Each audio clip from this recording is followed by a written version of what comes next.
কেরাম, বিজ্ঞ আলোচকবৃন্দ এবং বাংলাদেশের বিভিন্ন প্রান্ত থেকে আগত সম্মানিত দিদি ভাই এবং বোনেরা, যেহেতু সময় কম সব কিছুই সংক্ষিপ্ত করতে হচ্ছে, খুতবা থেকে আরম্ভ করে এভরিথিং। আপনারা ভালো আছেন তো? আলহামদুলিল্লাহ। বলা হয়েছে একটা সাগরের পানিকে একটা পাত্রের মধ্যে নিয়ে আসার জন্য। সেটা আমরা পারবো না, তবে সাগরের পরিচয় তো দিতে পারবো না ইনশাআল্লাহ। ইনশাআল্লাহ উসুলুল ফিকহ, খুব সংক্ষেপে ছোট্ট একটা পরিচিতি পর্ব হয়ে যাক উসুলুল ফিকহের সাথে। শাস্ত্র হিসাবে আপনারা অনেকেই জানেন, তারপরেও দুটো শব্দ উসুল আল ফিকহ। আমরা খুব সংক্ষেপে এর আভিধানিক এবং পারিভাষিক অর্থ এবং ইসলামী শরীয়তের পরিভাষায় এটা কোন শাস্ত্র হিসাবে আমাদের ওলামায়ে কিরামের কাছে সমাদৃত, আমরা সেটা নিয়ে একটু আলোচনা করব ইনশাআল্লাহ। উসুল বহুবচনের আরবি শব্দ, এর এক বচন হলো আসলুন। আবিধানিক অর্থ হচ্ছে মা ইয়ানবানি আলাইহি গায়রু, যার উপর কোনো কিছুর ভিত্তি স্থাপিত হয়। আরবিটা আমাদের কিছু কিছু বলতেই হবে, কিন্তু বাংলাটা তো আপনারা বুঝবেন ইনশাআল্লাহ, নাকি? যেটার উপরে কোনো কিছুর ভিত্তি স্থাপিত হয়, অর্থাৎ যার উপর কোনো কিছুর ফাউন্ডেশন তৈরি করা হয়, এটা হলো আসল। আর পরিভাষায় বেশ কয়েকটা অর্থ আছে। একটা হলো দলিল। দলিল তো আপনারা নিশ্চয়ই চেনেন, তাই না?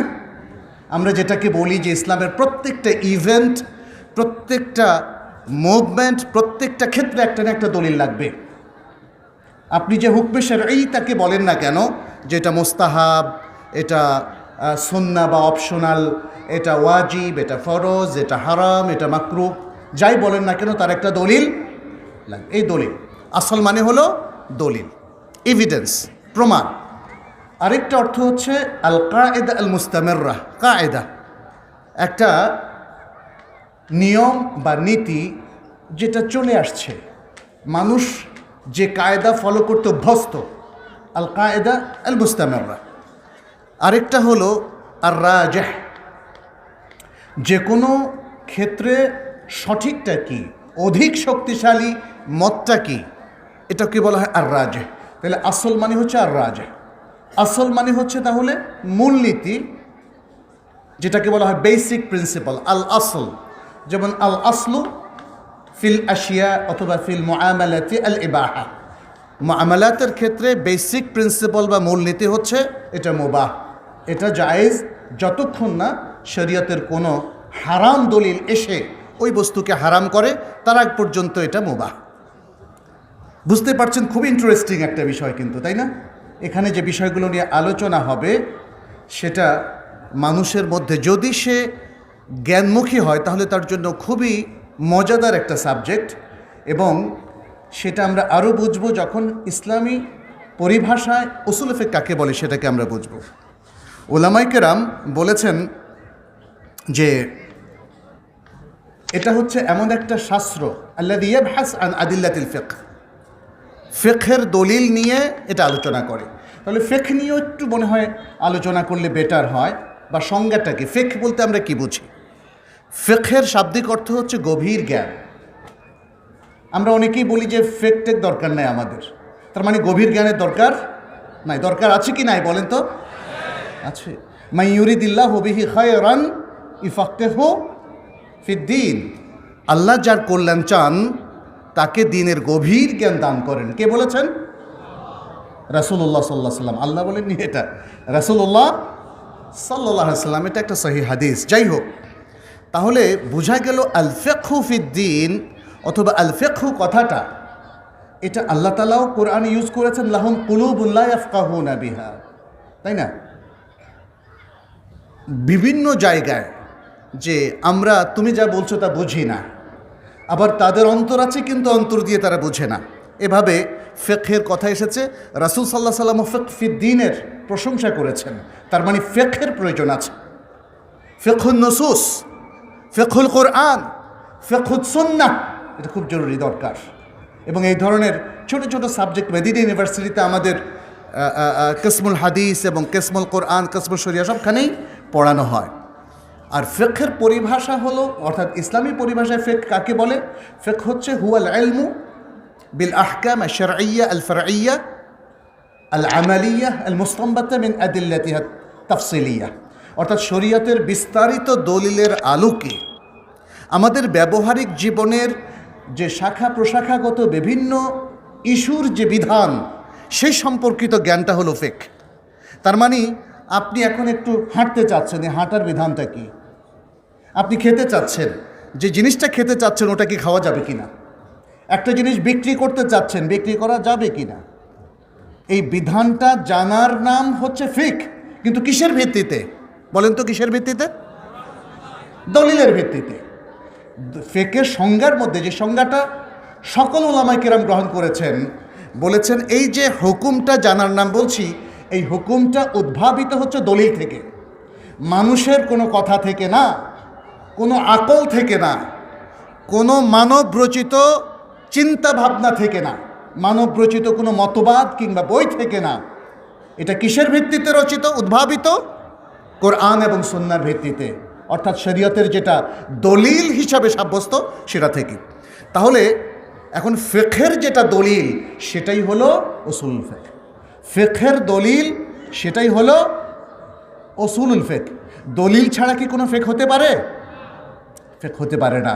তাহলে এই যে ফিকহ নিয়ে আমরা যে এত কিছু বললাম, আমাদের ব্যবহারিক জীবনের প্রত্যেক কর্মকাণ্ডের একটা শরঈ হুকুম আছে, সেই হুকুমটা নির্ধারিত হবে দলিলের ভিত্তিতে। এটাই হলো আদিল্লাতুল ফিকহ, এটাই হলো উসুল আল ফিকহ। উসুলুল ফিকহের সংজ্ঞায় আমাদের উলামায়ে কেরাম কেউ কেউ এটাও বলেছেন যে সেই সকল নিয়ম নীতি এবং মূলনীতিকে জানার নাম হচ্ছে উসুলে ফিকহ, যে মূলনীতিগুলোর মাধ্যমে শরীয়তের হুকুম ইস্তেমবাত করা যায়, যে হুকুমটা বিস্তারিত দলিল থেকে আসে। তাহলে বিস্তারিত দলিল থেকে উদ্ভাবিত শরীয়তের হুকুম যে সকল দলিলের ভিত্তিতে জানা যায়, সে সকল দলিল নিয়ে আলোচনা পর্যালোচনা করার নামই হচ্ছে, বা সেগুলো জানার নাম হচ্ছে উসুলুল ফিকহ। এখান থেকে বোঝা যাচ্ছে উসুলুল ফিকহ ইসলামী শরিয়ার অত্যন্ত গুরুত্বপূর্ণ একটা শাস্ত্র, একটা ফান। যদিও ঠিক এই নামটা এই আদলে কোরআনে ইউজ করা হয়নি, কিন্তু কোরআনটা তো পুরোটাই উসুল ফিকহের কথাই বলছে। কারণ উসুল ফিকহের মধ্যে আমরা জানি 4টা গুরুত্বপূর্ণ দলিল নিয়ে প্রাথমিকভাবে আলোচনা করা হয়। একটা হলো কিতাবুল্লাহ। কি বলেন তো? কিতাবুল্লাহ মানে আল কোরআন, ইস্তিদলাল বিল কোরআন। কোরআন দিয়ে কিভাবে দলিল আমরা নেব? কোরআন কিন্তু অনেক জায়গায় দলিল না, এটা কি জানেন? আমরা যদি কোনো সাধারণ ব্যক্তিকে বলি কোরআন অনেক জায়গায় দলিল না, এটা অনেকে চমকে উঠবেন। কেউ কি বলতে পারবেন কোরআন কোন জায়গায় দলিল না? যখন কোরআনের কোনো আয়াত মানসুখ হয়, যখন কোরআনের কোনো আয়াত মানসুখ হয়, অর্থাৎ আল্লাহ আরেকটা আয়াত দিয়ে যখন তার কোনো একটা আয়াতকে মানসুখ করেন, তখন মানসুখ অর্থাৎ যেটা রহিত হয়ে গেছে, যার বিধানটা হুকুমটা তেলাওয়াত যদিও থাকে, কিন্তু বিধান যদি রহিত হয়ে যায় সেটা কি দলিল হবে? সেটা দলিল হবে না। কিন্তু আপনি যদি এই এই এই মানে শাস্ত্রটাই অধ্যয়ন না করেন, তখন কিন্তু আপনার অনেক ভুল ধারণা আপনার তৈরি হবে। ঠিক একইভাবে দ্বিতীয় দলিল হচ্ছে আল আসলুস সানি সুন্নাতু রাসূলিল্লাহ সাল্লাল্লাহু আলাইহি সাল্লাম, as-সুন্নাহ যেটাকে আমরা বলি। দ্বিতীয় দলিলটা হলো রাসূলুল্লাহ সাল্লাল্লাহু আলাইহি সাল্লামের সুন্নাহ। তৃতীয় দলিলটা হলো ইজমাউল উম্মাহ, এবং ইজমা সম্পর্কিত দীর্ঘ আলোচনা আছে, আমরা সেদিকে যাচ্ছি না। আর চতুর্থ দলিলটা যেটা আহলুস সুন্নাহ ওয়াল জামাআত মেনে নিয়েছে, শর্ত শারায়েত সাপেক্ষে যদি বিশুদ্ধ কিয়াস হয়, এটাকে বলা হয় আল কিয়াস আস সাহিহ। কারণ কিয়াস দুই রকম, একটা হলো বাতিল কিয়াস, একটা হলো সহিহ কিয়াস। সুতরাং আল আইম্মা আল আরবাহ এবং অন্য জমহুর মুসলিমুন, জমহুর আইম্মাতুল মুসলিমিন, তাদের কাছে এই 4টা দলিল স্বীকৃত। তবে প্রত্যেকটা কোরআন সুন্নাহর বাইরের যে দলিলগুলো, সেগুলো কোরআন সুন্নাহর ভিত্তিতে সমর্থিত হতে হবে, উত্তীর্ণ হতে হবে, ওলামায়ে কেরাম সেগুলোকে গ্রহণ করতে হবে, তাহলে সেগুলো দলিল। কারণ অনেকেই দাবি করে যে ইজমা হয়েছে। আসলে কি ইজমা হয়েছে? যেমন বলা হয় তারাবির সালা 20 রাকাত হওয়ার উপরে ইজমা হয়ে গেছে। আসলে কি ইজমা হয়েছে? এটা নিয়ে ইজমা হয়নি। এরকম আরও অনেকগুলো আপনারা ফিকার কিতাবে পাবেন যে অনেকগুলো ইজমায়ের দাবি করা হয়েছে, সত্যিকার অর্থে ইজমা হয়নি। সেটা কি ইজমায়ের দোষ, নাকি যিনি ইজমার ভুল ক্রমে বর্ণনা করেছেন এবং অথেন্টিক ইজমা নয় তারপরে তিনি ইজমা হিসাবে দাবি করেছেন, দোষটা তার? দোষটা হচ্ছে যে ব্যক্তি ভুল বর্ণনাটা গ্রহণ করেছেন অথবা ভুলভাবে তথ্যটাকে পরিবেশন করেছেন, যেখানে ইজমা হয়েছে অথচ ইজমা হয়নি, এটা তার ভুল। একইভাবে কিয়াসের ক্ষেত্রেও সে একই কথা প্রযোজ্য। কেউ একটা ভুল কিয়াস করলেন, যেমন ধরেন আমাদের সমাজে যারা মিলাদ পড়েন, আমাদের সমাজে যারা কবর কেন্দ্রিক অনেক নতুন নতুন উদ্ভাবিত আমল তারা চালু করেছেন এবং তারা বলেন আমরা কিয়াস করে এগুলো চালু করেছি। আসলে কি এখানে কিয়াস আছে? এটা কি শরীয়ত সম্মত কিয়াস, নাকি মিন আফসাদিল কিয়াস ফিল আলাম, দুনিয়ার সবচেয়ে বাতিল কিয়াস? কিয়াস দিয়ে কোনো দিন আমার মাস্টার্সের থিসিস ছিল আল কিয়াস ফিল ইবাদাত, ইবাদতের মধ্যে কিয়াস চলবে কিনা। সেখানে আমরা দলিল আদিল্লার ভিত্তিতে ডিসকাশন করেছি, মোনাকাশা করেছি যে কিয়াস দিয়ে কোনো ইবাদতকে তৈরি করা যায় না, উদ্ভাবন করা যায় না। ইবাদত প্রমাণিত হয়, সাব্যস্ত হয় হয় নুসুস আল কোরআন দিয়ে অথবা নুসুস আল সুন্নাহ দিয়ে, কোরআনের দলিল দিয়ে অথবা হাদিসের দলিল দিয়ে ইবাদত সাব্যস্ত হয়। কিন্তু কোনো কিয়াস দিয়ে, কোনো আকল দিয়ে, কোনো ডিডাকশন দিয়ে কোনো ইবাদত সাব্যস্ত হয় না। তাহলে কিয়াস দিয়ে কি হয়? কিয়াস দিয়ে আসলে আল্লাহর একটা হুকুমকে এক্সপ্লোর করা হয়, ইকতেশাফ করা হয়। এগুলো অনেক বড় ডিসকাশন, সেদিকে আমরা যাচ্ছি না। তাহলে আমরা দেখলাম যে শরীয়তের দলিল কোথায় শুদ্ধ আর কোথায় অশুদ্ধ, কোন দলিলটাকে কিভাবে ব্যবহার করতে হবে, কোন দলিল থেকে কিভাবে দলিল গ্রহণ পদ্ধতি আমরা অনুসরণ করব। কোরআনের যে বিভিন্ন ফ্যাক্টস আছে, ইভেন্টস আছে এবং দলিল গ্রহণ পদ্ধতির যে বিভিন্নতা আছে, বৈচিত্র্য আছে, উসুলে ফিকহের মধ্যে সেটা নিয়ে আলোচনা করা হয়। কোন জায়গায় কোরআন নাসেখ হবে, কোন জায়গায় মানসুখ হবে, সেটা নিয়ে আলোচনা করা হয়, ইত্যাদি আরও অনেকগুলো ইস্যু। ঠিক একইভাবে সুন্নারও অনেকগুলো বিষয় আছে, সেগুলো নিয়ে কোথায় আলোচনা করা হয়, মানে কীভাবে দলিল গ্রহণ করব। হ্যাঁ, কখনো সুন্নার মধ্যে দেখা যাচ্ছে যে বাহ্যিক তাআরুদ, কিন্তু একটা হলো সহি আর একটা হলো দাইফ, সেক্ষেত্রে আমরা সমন্বয়টা কিভাবে করব। কখনো কখনো বাহ্যিক দৃষ্টিতে মনে হয় কোরআনের কোনো আয়াতের সাথে হাদিসের একটা সংঘর্ষ, তাহলে সেই জায়গাটায় আমরা কিভাবে দলিলটাকে গ্রহণ করব। দলিলটার ডিসকাশনের পরে একটা সহজ সিদ্ধান্তে আসব যে প্রকৃত অর্থে after all discussion what is the ruling of Islam, ইসলামের মূল রুলিং এবং হুকুমটা কি। এই যে একটা ডিসকাশনের প্রয়োজন আছে না, কতজন কতভাবে দলিল গ্রহণ করে, কিন্তু আমাদেরকে একটা মেথড, একটা মানহাজ, একটা পদ্ধতি ফলো করতে হবে, যেটা গত 1400 বছর ধরে রাসূল সাল্লাল্লাহু আলাইহি সাল্লাম এবং তার পরবর্তী সাহাবায়ে কেরাম যারা তার ছাত্র, তার কাছে ইলম গ্রহণ করেছেন, তার মানহাজে আলোকিত হয়েছেন এবং তারপরে তাদের যারা সত্যিকারের প্রকৃত উত্তরসূরি, তারা যে মেথডটা, মানহাজটা ফলো করেছেন, সেই মানহাজটা আজও আমাদেরকে ফলো করতে হবে যদি আমরা সত্যিকারের রিয়াল ইসলামকে ফলো করতে চাই। এবং ইসলামের এই বিভিন্ন নসুস, ভাষ্য কিংবা দলিল থেকে আমরা যদি সবচেয়ে শক্তিশালী হুকুমটাকে যতটা সম্ভব পারা যায় অথেন্টিকভাবে এক্সট্রাক্ট এবং ইস্তেমবাদ করতে চাই, তাহলে একই মানহাজ কিন্তু ফলো করতে হবে। আপনারা খেয়াল করে দেখেন, ডাক্তারদের সবার মানহাজ কিন্তু এক, চিকিৎসাবদ্ধ, এলোপ্যাথিক অথবা হোমিওপ্যাথিক হলে তাদের আলাদা। এভাবে বিভিন্ন ডাক্তাররা একজন মানবদেহের উপরে, একজনের উপরে যখন তিনি গবেষণা করেন, সেখান থেকে যা ডিডাক্ট করেন সেটা পৃথিবীর সকল মানুষের উপর অ্যাপ্লাই করেন। আর আল্লাহ সুবহানাহু ওয়া তাআলা তার সিস্টেমকে একরকম করে রেখেছেন। সবার হার্ট একই কাজ করে, সবার চোখ একই কাজ করে, সবার কিডনি একই কাজ করে, ফলে তাদের জন্য একটা সেম মানহাজ এবং মেথোডোলজি ফলো করা সহজ হয়েছে। ইসলামী শরিয়াও আল্লাহ সুবহানাহু ওয়া তাআলা সারা পৃথিবীর সকল মানুষের জন্য সেম মেথোডোলজি দিয়েছেন, সেম কোরআন দিয়েছেন, সেম সুন্নাহ দিয়েছেন এবং এগুলো থেকে হুকুম ইস্তেমবাদ করার বিধানও একই রকম, মনে রাখবেন। আর যদি আপনি এই 1400 বছর ধরে চলে আসা সহি মানহাজ এবং সহি পদ্ধতিটাকে অনুসরণ করতে ব্যর্থ হন, তাহলে ভুল করবেন। হয় বেদাতের দিকে চলে যাবেন, তা না হলে মুতাজিলাদের পন্থায় চলে যাবেন, অথবা খারিজিদের পন্থায় চলে যাবেন, অথবা বিভ্রান্ত যে কোনো ফেরকার মধ্যে আপনারা চলে যাবেন। কারণ ইসলামের মধ্যে এত বিভ্রান্ত ফেরকা তৈরি হয়েছে, এরা সঠিক মানহাজটাকে অনুসরণ করতে এবং বুঝতে ব্যর্থ হয়েছে। তাহলে বুঝতে পারছেন যে আমাদের উসুলে ফিকহ সম্পর্কিত সঠিক তথ্য জানাটা কত জরুরি। কিছু কিছু উসুলবিদ, কিছু কিছু ফাকিহ তারা ভুলভাবে আমাদেরকে মিসগাইড করেছে, ভুল তথ্য পরিবেশন করেছে। এই জন্য এটা শাস্ত্রের দোষ নয়, এটা কিন্তু আমাদেরকে মনে রাখতে হবে। আমরা অনেকে মনে করি না উসুল ফিকহ পড়া যাবে না, কারণ এটা ইলমুল কালাম শাস্ত্রের একটা শাস্ত্র, অথবা মুতাকাল্লিমুনরা এটা নিয়ে গবেষণা করেছেন। এটা শুদ্ধ নয় আমার প্রিয় ভাইরা। আমরা বায়াস হলে চলবে না। একজন লোক যদি ইসলাম নিয়ে টালবাহানা করে, এটা কি ইসলামের দোষ না ওই লোকের দোষ? কোরআন নিয়ে যদি কেউ ভুল অপব্যাখ্যা করে, সেটা কি কোরআনের দোষ নাকি ওই ব্যক্তির দোষ? ওই ব্যক্তির দোষ। বুঝতে হবে আমাদেরকে।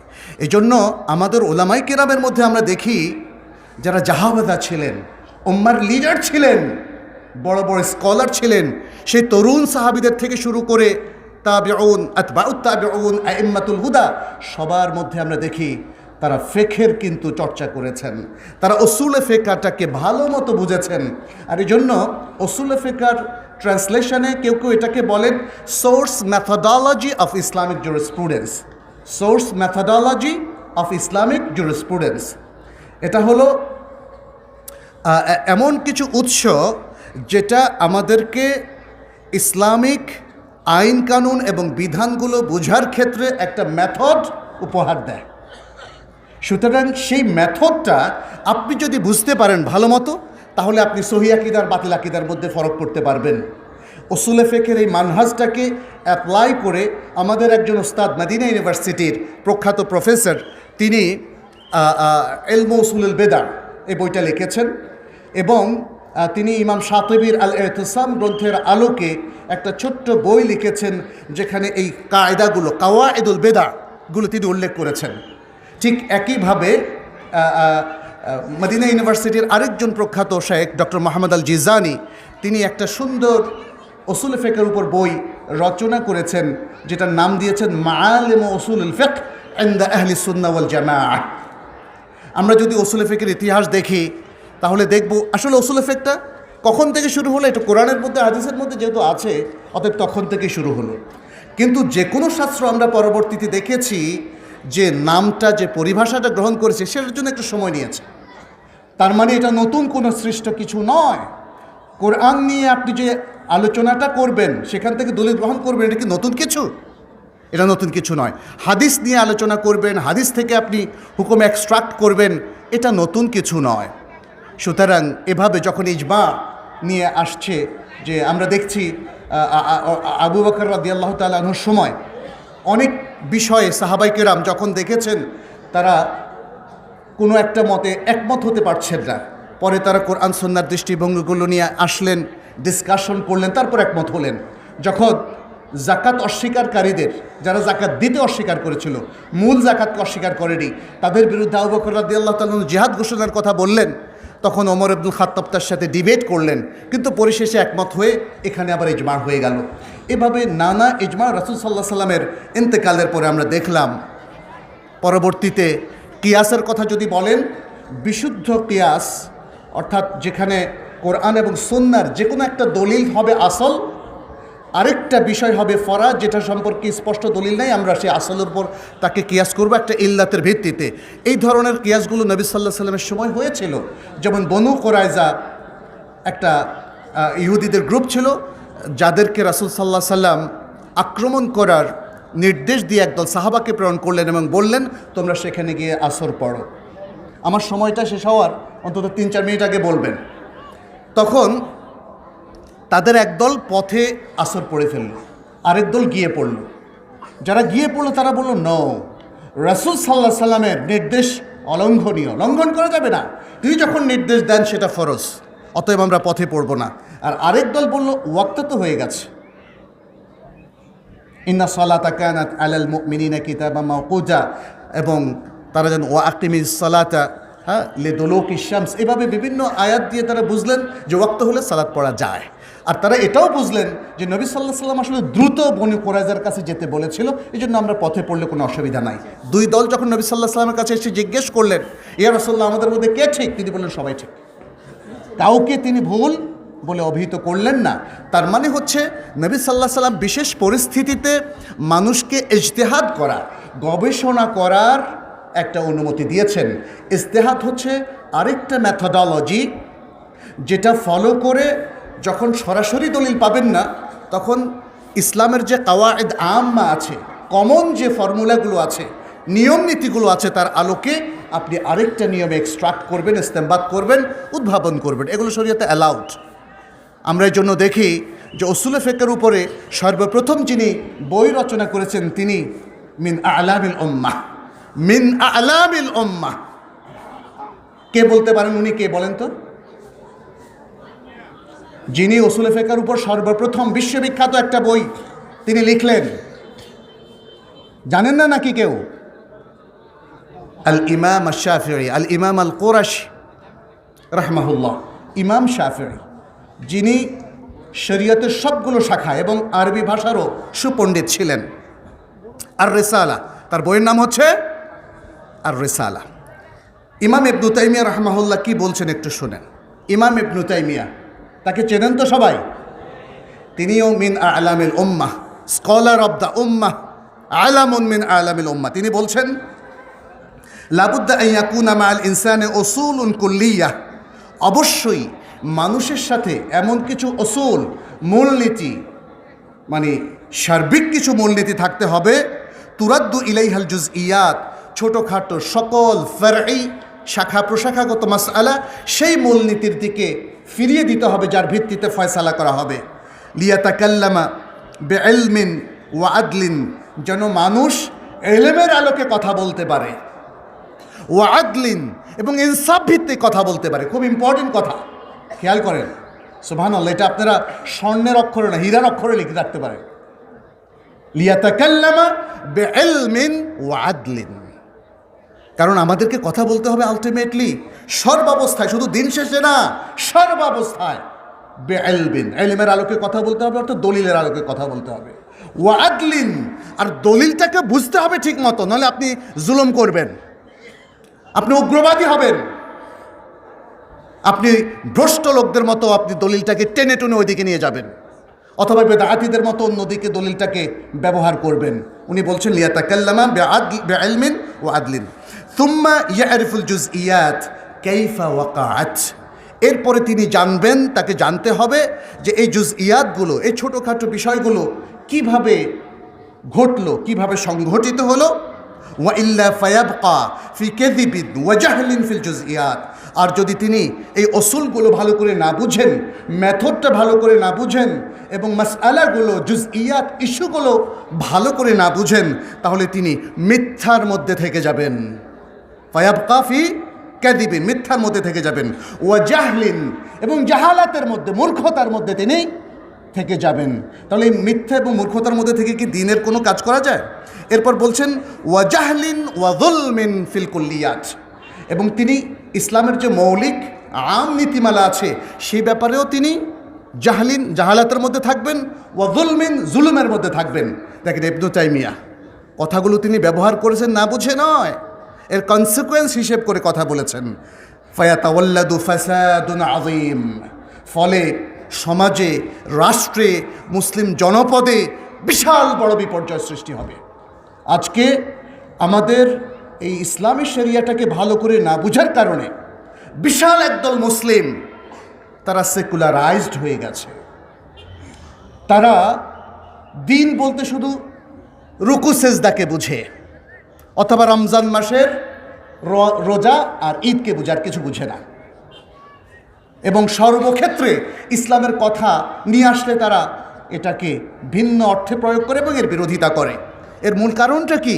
তারা উসুল শরিয়া বুঝে নাই। আজকে যারা সমাজ চালাচ্ছেন, রাষ্ট্র চালাচ্ছেন, রাজনীতি করছেন, মুসলিমদের কথা বলছি, তাদের এই উসুলুল ফিকহ বুঝতে হবে, ইসলামী শরিয়ার মেথোডোলজিটা তাদের বুঝতে হবে।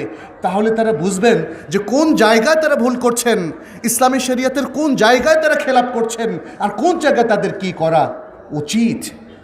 জ্ঞানমুখী হওয়ার কথা আমরা বলছি। রুটিন যেই কোর্সগুলো আমাদের সমাজে মাদ্রাসায় পড়ানো হয়, আমরা তো দেখতে পাচ্ছি এখন আলিয়া মাদ্রাসা, কমে মাদ্রাসা সবখানে গাইড পড়ানো হয়, ওর মধ্যে কোনো এলেম নাই। প্রিয় ভাইরা, এলেম অর্জন করতে হলে আসলে কোরআন সুন্নাহর দিকে আসতে হবে, আর এই গভীর জ্ঞানের শাস্ত্রগুলোকে আমাদের চিহ্নিত করতে হবে। ইলমুল আকিদা, ইলমু উসুলুল ফিকহ, ইলমু উসুল আশ-শরিয়াহ, এই বিষয়গুলো এবং ফিকহুস সুন্নাহ, ফিকহুল কোরআন, এই বিষয়গুলো আমাদেরকে পড়তে হবে।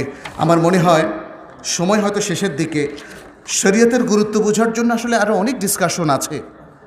আপনি যদি ইসলামী শরীয়তের দলিলগুলো ভালো করে বুঝতে চান, আল হুকমা শারঈ, শারঈ হুকুমগুলো বুঝতে চান, এবং এই হুকমা শারঈর মধ্যে আছে আল হুকমা তাকলিফি, যেগুলো আমরা ফরজ, ওয়াজিব, সুন্নাত, মুস্তাহাব, হারাম, মাকরুহের কথা বলছি, আবার আল হুকমাল ওয়াদঈ, তাহলে আপনাকে উসুলে ফিকহ পড়তে হবে। এবং আমরা জানি যে শরীয়তের অনেক ক্ষেত্রেই শরীয়তের অনেক ক্ষেত্রে যে তাআরুদ তারজিহ রয়েছে, আমি শেষ করে দিচ্ছি, সেই ক্ষেত্রেও কিন্তু আপনাকে একটা মেথড ফলো করতে হবে। আপনি নিজের মন মতো বলতে পারেন না এই হাদিস আমি গ্রহণ করবো, এই হাদিস গ্রহণ করবো না। কিভাবে, কিসের ভিত্তিতে, তাই না? এই যে উসুলুল হাদিসের যে কথা বলছি আমরা, মুস্তালাহুল হাদিস, উসুলুল ফিকহের মধ্যে সে মুস্তালাহুল হাদিসের বিভিন্ন বিষয় সেখানে আলোচনা করা হয়। হাদিস সহিহ কিনা, অথবা হাসান কিনা, কিংবা দাইফ কিনা, দাইফ হলে তার দাফটা মুনজাবের কিনা, এবং হাদিসটার মধ্যে কোনো ওয়াদা আছে কিনা, জাল হাদিস কিনা, ইত্যাদি নানান বিষয়গুলো আছে। এগুলো আমাদের শরিয়া বোঝার সাথে ওতপ্রোতভাবে জড়িত বিষয়।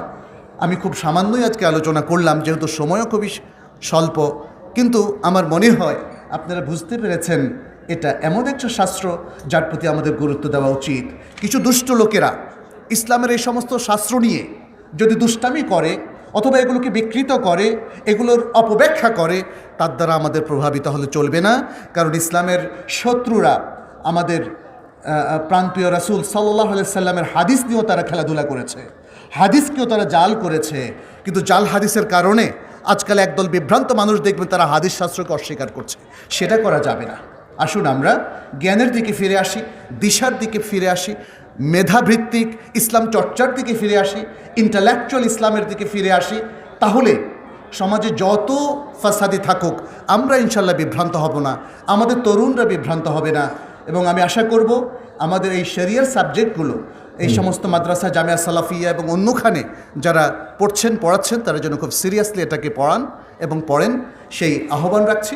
যারা আজকের এই আয়োজন করেছেন, আমি আল্লাহর কাছে দোয়া করছি তাদের আয়োজনকে আল্লাহ যেন কবুল করেন এবং এই আয়োজনের মধ্যে আল্লাহ যেন বরকত দান করেন। এর মধ্য দিয়ে আমরা যেন বহু ইলম অর্জন করতে পারি এবং সেগুলো আমলে রূপান্তরিত করতে পারি, এতটুকু দোয়া রেখে আপনাদের সবাইকে শুকরিয়া জানিয়ে আজকের মতো এখানে শেষ করছি। হাদা সাল্লাল্লাহু ওয়াসাল্লাম আলা নবিয়িনা মুহাম্মদ ওয়া আলা আলিহি ওয়া আসহাবিহি আজমাইন। ওয়াসসালামু আলাইকুম ওয়া রাহমাতুল্লাহি ওয়া বারাকাতুহু।